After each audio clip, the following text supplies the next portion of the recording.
Hello everyone and welcome back to the Great Book of Grudges. My name is Nathan and there is a brand new spell lore known as the Lore of Hashut coming to the Chaos Dwarfs and Chaos Dwarfs alone.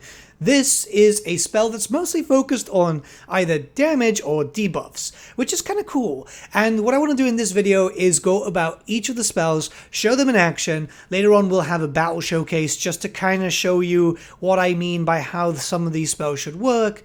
And in general, yeah, let's have some fun. I've had a decent amount of time to actually play around with these spells, and I must say that it's actually quite enjoyable, as it does very much represent how the tabletop mostly had the Lore of Hashut. So yeah, let's just jump right in. So we're going to start off with a tribute first, which isn't a spell but is attached to your Lore of Magic. This is Killing Fire. So essentially, anytime your caster casts a spell, anyone around the area of your caster will also take some damage too. And you can see it's pretty decent damage. Now, this is actually quite different to a lot of the different spell attributes, and this is because, well, the Lore of Hashut, the Demon Smith, for example, is very well statted. You can see that on the left-hand side. They are more than capable to be in the front line actually doing some damage on melee or even some short range. So don't be worried about taking your spellcaster into the front lines. Believe me, just like a Chaos Sorcerer Lord, they can handle it. So we're going to start off with the most basic spell. This is Burning Wrath, which is a magic missile, but very different to what you've normally used magic missiles for. So you can see the damage is quite high and gets higher in explosive damage when you decide to overcast it. The beginning spell would be 6 winds of magic, and then the overcasting would be 10. But you'll see that it is quite different to most normal magic missiles. So causes moderate magical and fire damage. Spawns a moving vortex. If you decide to overcast it, it will spawn multiple vortexes. It's effective at long range. It's strong versus multiple combatants. This is the difference, as most magical missiles are centered around taking out single targets. And finally, of course, requires line of sight to the target. So yeah, flat land is good for you, or you want to be in an elevation. But as you can tell, it actually is quite cool. We're going to be showcasing a few things I'm basically missing a few times because it's just the luck, obviously. Even with moving targets, you can miss, so you're going to want to be able to shoot enemies that are pretty much stationary, or if you're dealing with very, very big blobs. The damage over time is actually fairly good. As you can see, once the vortex also hits, you can hit multiple targets. So if you're dealing with, say, for example, any area that the enemy might blob up, like a choke point or something, this spell could be fairly devastating. It's still pretty decent at taking out like a character, but you can see that the damage overall is just better with multiple units. As a quick note, the extra damage that you're seeing done to the enemies, all of them around that area, is actually the passive effect taking effect into all the enemies around there, because the area of influence isn't too bad. Further proof that you can have your spellcaster up front and personal and doing a little bit of extra damage. So the next spell is Ash Storm, and this is a hex that affects an area, and what it does is it will reduce the enemy speed by 25% and also give them weakness to fire damage plus 20%. This costs 10 winds of magic, and when you overcast it, it can cost 14. And basically it's just increasing the duration more than anything else when you overcast it. Keep in mind that I'm not going in any specific order, I'm just going anti-clockwise. Now, why is this spell useful? The fact is that you've got a lot of stuff that does fire damage, not just, say, for example, your Kadai and some of your artillery pieces, but your certain ranged dwarfs and also your hobgoblin archers, they actually have fire damage too. Again, your tribute will also take effect if you're close by, but visually it's a great spell, and really slowing down certain enemies is good because you're playing as a dwarf, so you're not really going to be the fastest. You're going to be dealing with a lot of skirmish stuff if you're dealing against, say, for example, Bretonnia or even Sinesh. So slowing them down and positioning to fire is going to be very good for you. In general, yeah, you can melt a lot of characters. You can see that later on when we do the battle showcase, that the spells could lead to the extra fire damage just melting characters like Kamla, which is insane and pretty cool. Next, we've got Curse of Hashut. So this is a direct damage spell, and it's kind of expensive for what it is, I must admit. Yeah, think Soul Leech and stuff like that. But yeah, this is direct damage. It causes damage to combatants, strong versus character, strong versus single combatant, weak versus multiple combatants. I've actually got it showing here with multiple and then also singular.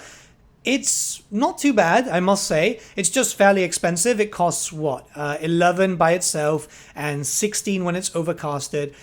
It can do quite a bit, but it's kind of like the Nurgle spell where everything is just a little too expensive. Now, the reason why I'm showcasing this against multiple combatants first is because sometimes people do use it against multiple combatants. It's mostly the case that sometimes it can do damage depending on the spell, but yeah, worthless, right? But it does a decent amount to single targets, as you can see here. Also gives them a flammable special rule. So the main thing is you'd use this by casting this on, say, for example, a character and a monster, and then you'd have a bunch of stuff that has the flammable attack and stuff, you know, like Fireglaves or Hobgoblin Archers, and they would just focus fire him down. You'll see a proper example of this a little bit later. But yeah, pretty good spell all around, just a little bit expensive, at least in my eyes. The next spell itself is Dark Subjugation, perhaps the weakest spell that I've seen in the whole lore. So, by itself, it is 6 Winds of Magic to cast, or if you decide to overcast it, it is 10 Winds of Magic. This is a Hex, which affects only 1 unit, regardless of overcasted or not, and it reduces leadership and melee damage. Its effect just lasts a little bit longer, but that's pretty much it. It's a pretty situational spell, which I don't imagine many players will use much. Yes, the melee damage reduction is quite good, especially if you want to take out a unit of Chosen with one of your own units. But again, this is the weakest spell throughout the whole lore, which is actually quite impressive considering the fact that some other spell lores of Magic do actually just have 1, 2, sometimes even 3 weak spells. So yeah, you're pretty golden here. The next spell is Flame of Asgore, and get ready because this one's fairly expensive, as it's 18 Winds of Magic for a basic cast and 26 Winds of Magic if you decide to overcast. But this is a rather powerful bombardment spell. It causes magical and fire damage, medium strike area. It's strong versus single unit too, which I find kind of weird, and also good against armor. When you decide to then turn this into an overcast, it just increases the overall missiles, which means more overall damage. And yeah, this is a pretty powerful spell, at least the way I've been using it. It's really good against a lot of enemy blobs, as most bombardment spells are. You can see it in effect here, where I'm going to be casting on a bunch of zombies. Don't you worry, I've got this showing against Graveguard too.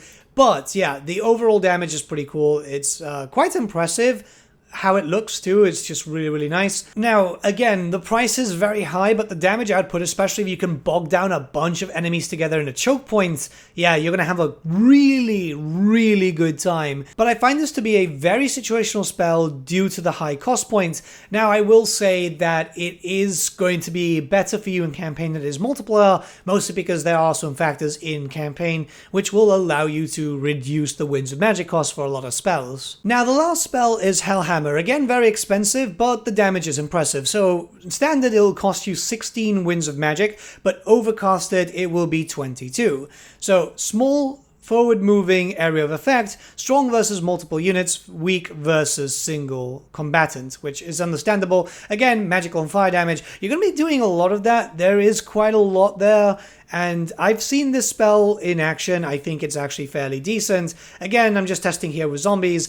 But you will notice that this spell is actually just fairly good. While it doesn't move as far as, say, for example, the Pendulum, the fact is that you can mix and match these spells together, cast, say, Ash Storm, make them weaker to fire, then cast this, and just absolutely devastate some troops in a line. I mean, even without that, you're still getting a lot of damage out there, which is just absolutely amazing. I love the spell. I think it looks really, really cool too. So yeah, you've got a lot of really cool spells. So I'm just going to show you how destructive the Chaos Dwarfs can actually be, and then we'll do a proper battle. So, little choke point here, there's an enemy mix of Graveguard and zombies, and the idea is they're just going to come straight for me. I'm going to hold the line and just try to do as many spells as I can, considering the fact that even in custom battles, you know, there is a limit to how much Winds of Magic that you actually have, which is fair. At the end of the day, this will be the same system as multiplayer, and you don't want it to be horrendously overpowered.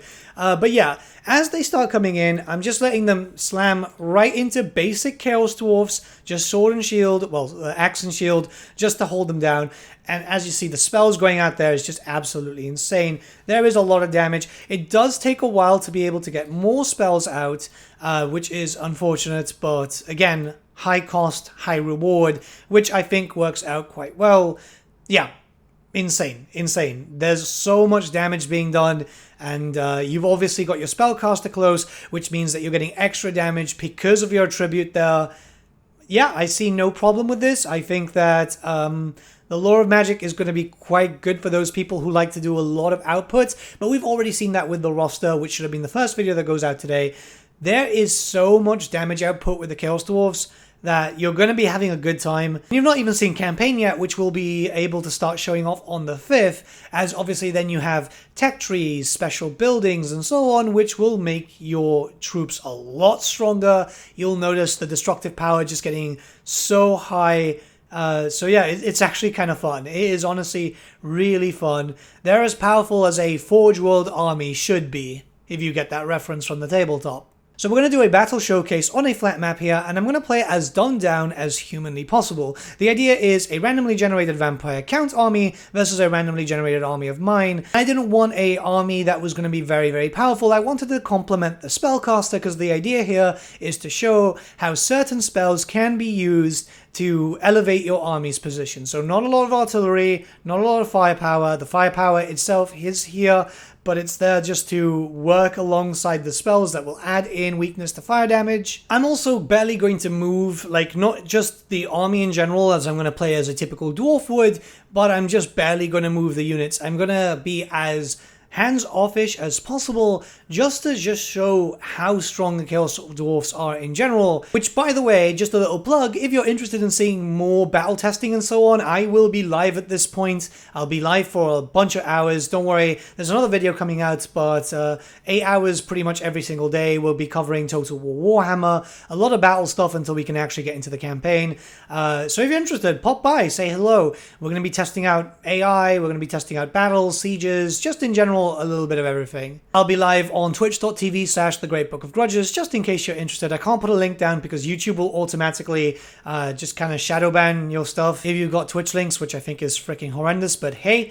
Anyways, yeah, there's a lot to showcase here. So it's going to take a while for the enemy to arrive. The units themselves look freaking gorgeous, by the way. We've already covered that in the battle showcase. But once they start coming down, it's going to be focusing around, well, just casting spells. I'm going to be trying to slow down the enemy, get some fire out.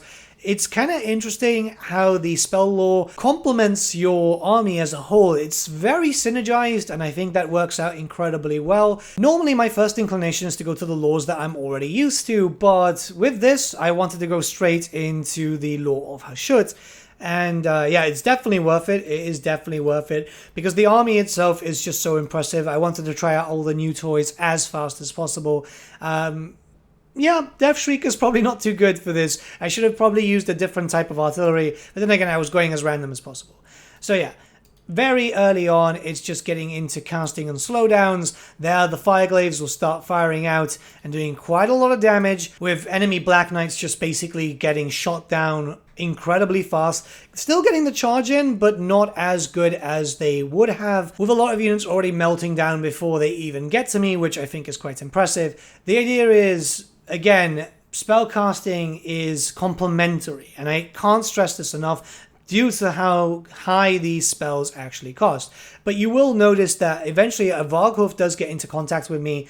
I will obviously cast a spell to make it a lot weaker, get that fire damage in there, and it just melts. It just absolutely melts. I do it with some Cairn Wraiths too, and also with Kemler, and you can see them just pretty much get deleted. A little bit of focus fire does help there, but even with just 2 basic Hobgoblin Archer units, it was so fun because obviously they've got fire damage too. Seeing a Varghulf go down so quickly against Hobgoblins, yeah, that was that was amount of damage that I wasn't really expecting. And yeah, you're going to see that a lot here with this roster. I feel like you're going to be able, if you can synergize, you're going to have no problems whatsoever. I'm going to let you guys watch the rest of the battle. It will have some background music playing. The idea is, again, I'm not trying to actually play, I'm just showcasing how magic can synergize. You can see taking the caster directly into combat later on and so on.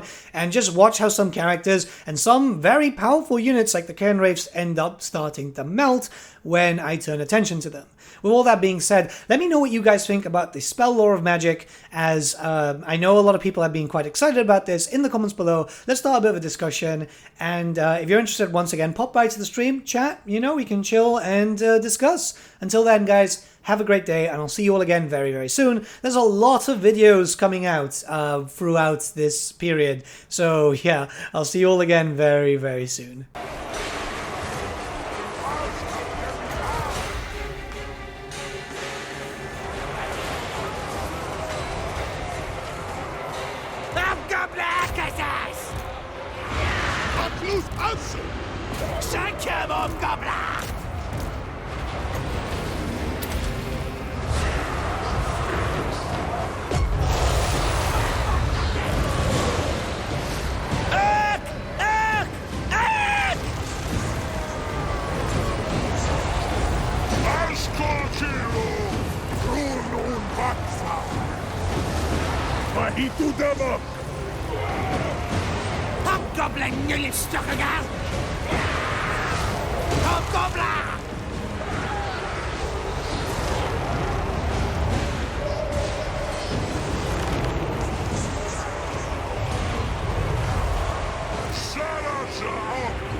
Skalki!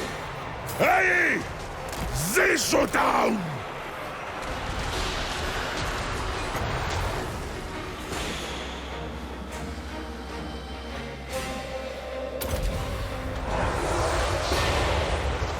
Trasjar Dabarabu! Kera da Schlotring!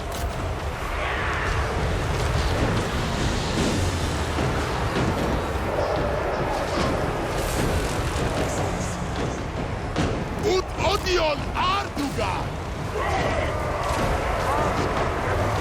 Wanag!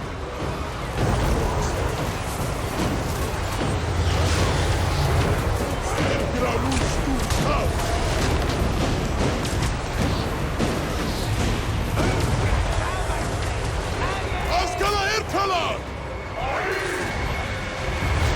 Ratsa!